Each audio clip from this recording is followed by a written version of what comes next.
Hi everyone! Kamusta? And welcome back sa ating YouTube channel. So for today's video mga madam, samahan nyo akong bantayan si Hayol. Andito pala yung mga bagets dahil si Inday J nagpa-part-time job siya.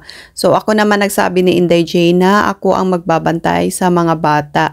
At ayan, pinalaro ko pala sila ng tubig dahil umiiyak si Hayol, hinahanap ang kanyang mama. So buti na lang itong si Hayol gusto ang tubig. Kaya ayan, ilang minutes lang din naman pinalaro ko sila. Tapos, naglaro na silang mag-ate.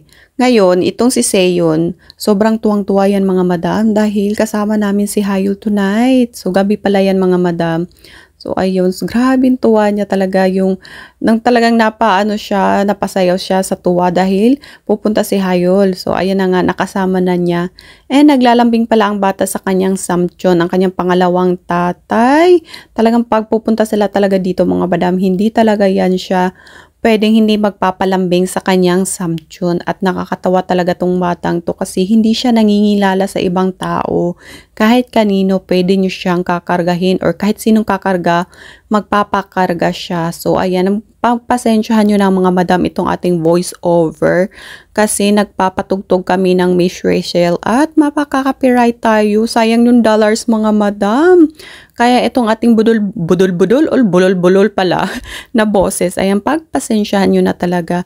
And pinainom ko pala ng gata si Hayol kasi akala ko na matutulog na. Ay, na-prank pala ako. Gusto niya lang palang mag-charge para sa kanyang another energy. So, ayan, pinainom ko siya ng isang bote and sobrang nagbilis niyang maubos. Puwera buyag tong batang to talaga mga madam. So, hindi ko talaga ma-imagine na kasama kami sa journey ni Hayol sa kanyang pagka-baby until now na 1 taon na siya mahigit. Napaka-jolly, napaka-energetic, napakaganda at napaka-puting bata talaga mga madam. Himos kung tawag sa mga Bisaya. Tinuturing ko na din tong pangatlong anak si Baby Hayol mga madam kasi nabantayan ko talaga tong batang to since baby pa siya and until now. So nakakatuwa lang talaga isipin na ang bilis lang talaga ng panahon.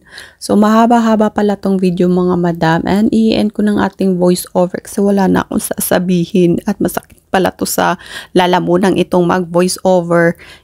Kaya ayan, thank you for watching and God bless.